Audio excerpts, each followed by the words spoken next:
balance power only. It's America's primacy, preserving its strategy. So then I see pivot just how say driven by the two key points. One is balance power, second is America's grand strategy, much centered by some sort of Western primacy. So let me make 2 points. First, I think that, as others have said, I think the pivot represents 10 years of frustration and expenditure of resources in the Middle East that didn't really produce any very positive results for the United States. So it's inevitable that as we drew down our commitment, our military commitment to the Middle East, we would be looking for a way to emphasize greater involvement in those parts of the world, which frankly have a much more positive future for the United States, where the U.S. has both more economic opportunity and frankly much more stature and reputation. And the second thing I would say is I think the military element is the least important part of the pivot, because the U.S. already has an overwhelmingly dominant military advantage in Asia over China, even if you don't add up Japanese and Korean and Australian and Indian forces. So there's no need for the U.S. to shift, dramatically U.S. Military assets to Asia. All we have to do is maintain what we currently have. And I was very, happy that Sinju talked about the TPP, because I think in many ways that's far more important. And one of the big questions for the Obama administration this year is whether they can finish those negotiations for the Trans-Pacific Partnership. If they do, that will create a very powerful free trade group, which I hope ultimately will include China. And I think everybody's made it clear that if Beijing is interested, they could also join the TPP, and that would be good for all of Asian peace and stability and prosperity. Thank you. Okay, we have for one last question. We have time for one last question. Thank you. My name is Wai, and I'm from Singapore, and I'm actually quite interested in understanding if China's relationship in both South China Sea and East China Sea may be a response to domestic politics. How does domestic politics in China plays with? Assumption is because China is on the rise, the world is watching its action, its own people is watching its action as well. There's a new leader in the party leading the country. U.S. is pivoting towards China. It's everybody needs politics, so I just want to know what the domestic should have places. Okay, thank you for excellent question. I think, of course, China's policy response to the maritime territorial disputes, either on South China Sea or on East China Sea, seem to me very, very, deeply and broadly affected by domestic politics. For example, some East Asian security experts, I totally assume it's useless fighting, even just diplomatically, with Japan and ASEAN for some sort of uninhabited, tiny rocks at the sea. You can imagine China, Japan, we are number 2, number 3 biggest economies in the world. But really like to find each other over this Diaoyu Senkaku Islands. Then the surprise killing issue.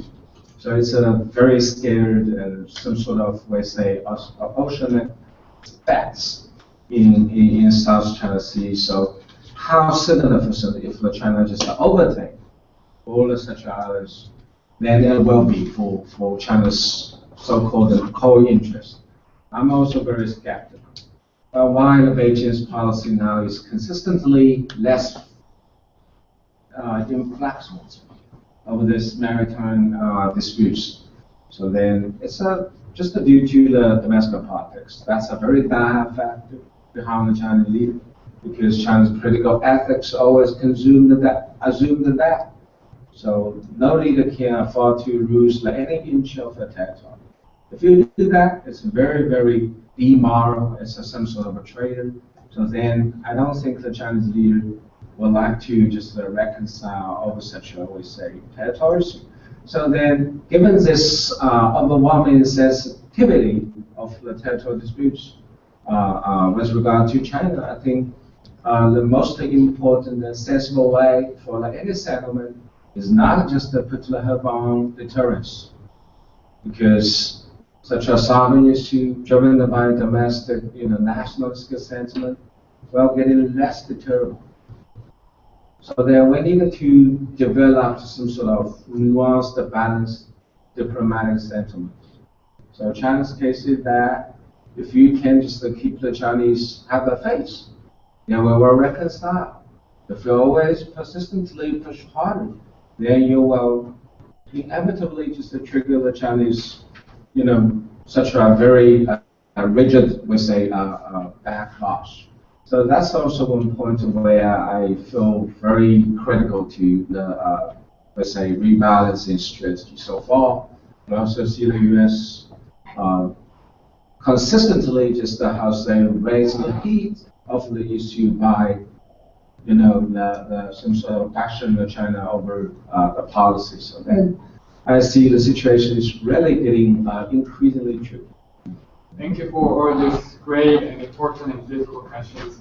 And now I'd like to ask each panelist to briefly address any points not yet mentioned, and also give the audience their main takeaways for this afternoon. And the order is going to be the opposite way, so Dr. Lee, start. In my view, the chief revisionist power in East Asia is the Democratic People's Republic of Korea, not the People's Republic of China. If you consider the 60-year period leading up to the Korean War of 1950, you have, including the Korean War, 5 major wars in the region in and around the Korean Peninsula in the North Pacific, starting with the First Sino-Japanese War of 1894, to the Russo-Japanese War of 1904-1905, the Second Sino-Japanese War in the 1930s, the Pacific War, the US-Japan War, and the Korean War of 1950. In each of those instances, you can see which is the key revisionist power bent on changing the international environment in its favor. Over the past 60 years, since the end of the Korean War, we have had no war in the region. De facto peace. Shaky, unstable peace, yes, at times, marked by, again, periodic North Korean attacks and provocations, but a period of de facto peace which has been very good for the region, for South Korea. South Koreans have enjoyed unprecedented growth during those past 60 years. North Korea is bent on changing that equation in incremental steps. Therefore, its continued testing of nuclear weapons and ballistic long-range missile weapons are to be expected. North Korea, I don't think, has an option of dismantling or giving up on those assets. And in the long term, North Korea seeks to demonstrate its capability to threaten directly U.S. interests by combining a nuclear-tipped warhead with a long-range missile that can reach California, perhaps the West Coast. And when that day comes, and I think we are on a relentless march toward that eventuality, then the question of U.S. forces in Korea and in Japan will come to the fore. So North Korea has a plan. My sincere wish is that the United States, South Korea, Japan, and China also have a plan, a counter plan. I think what I would say in terms of Japan is that because of the very nature of the rebalancing, that which is basically trying to do almost the impossible to reassure its allies and China at the same time, that it faces the biggest challenge when one of its allies has difficult relationship with China. And I think that's what happened with China-Japan relations. So I think that it's quite possible that the future of the rebalancing really does depend on whether China and Japan can actually stabilize their relations. Territorial disputes is sovereignty-based, so it's I think the probability that they'll compromise on that is zero from both sides. But the key is whether they can actually minimize the impact of territorial disputes and history-based disputes and then try to expand and deepen cooperation on other issues like environment or public health, and arguably long-term much more. I think that could actually hold key to the long-term success of U.S. policy. Okay, I think for Chinese rebalancing is always there. It will be long-term, we say, the involvement and the commitment from Washington, D.C. But the problem is, I think watching from China-U.S. relations and judging for some sort of healthy regional order which will benefit all the players, I think we need a couple of parallels to rebalancing. For example, rebalancing is more about the balance of power, use and showcasing, the force. But on the other hand, we need some sort of diplomatic, mechanism, not just well elaborating on the key interests or key concern of all sides, but we also needed to push for some sort of settlements of a flashpoint. And we also need the economic and the regional trading institution. TPP is a good idea. So I see rebalance as some sort of, undeniable and remarkable backdrop that we can't just put all the hope of security and stability on rebalancing. So I think the key challenge for our region is how we can constructively just lay out some sort of interesting parallels to rebalance. So as I said before, I'm confident that the U.S. can manage the rebalance over time if countries in the region act on the basis of their rational self-interest. But I want to reinforce what Professor Zhu said, that leaders in the region are constrained by domestic politics, by the passions that are associated with nationalism, by historical grievances. And that's not just true for China, that's true for Japan and Korea as well. And in a way, one of the advantages the U.S. has in Asia is that the American public really doesn't have the same degree of passionate commitment. The U.S. has no territorial ambitions or disputes in the region. Americans barely remember World War II, much less the horrible things that happened during World War II. So that gives, I think, U.S. leadership much more flexibility and room for maneuver than is true for the other leaders. And therefore, I think it can make U.S. diplomacy more agile and supple. Or another way to put this, I often say that U.S. diplomacy in Asia is so effective because the Asian countries dislike and distrust each other much more than they distrust the United States. Thank you everyone for this great discussion. If you could all join me thanking our distinguished panel.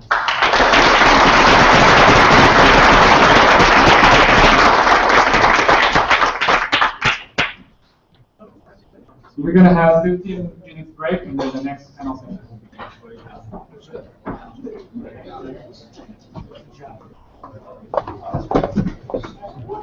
Thank you.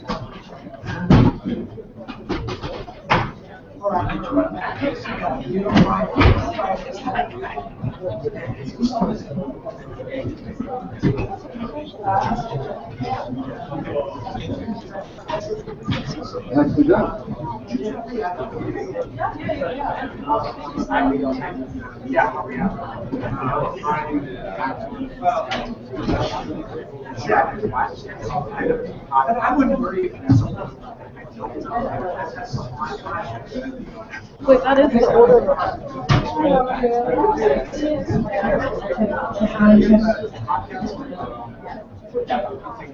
Check 1, 2, 3, 4.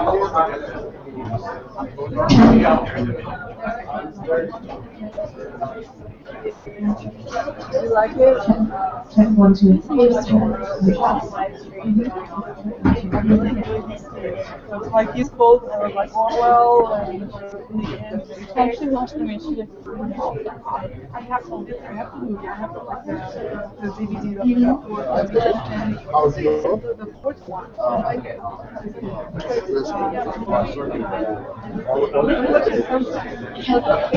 It's like 20 plus anyway.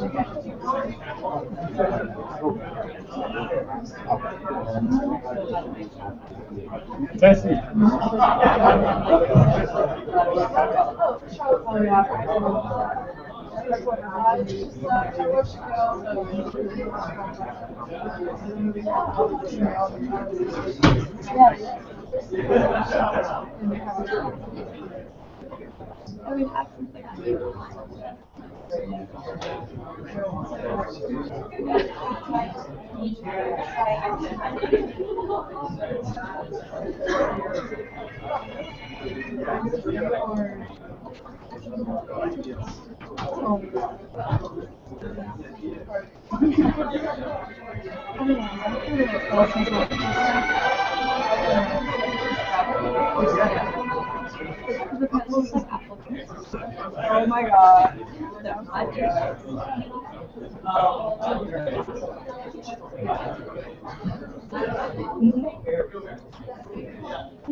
Yeah.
Check 1, 2, 3, check 1, 2, 3, check 1, 2, 3.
That's right. Exactly.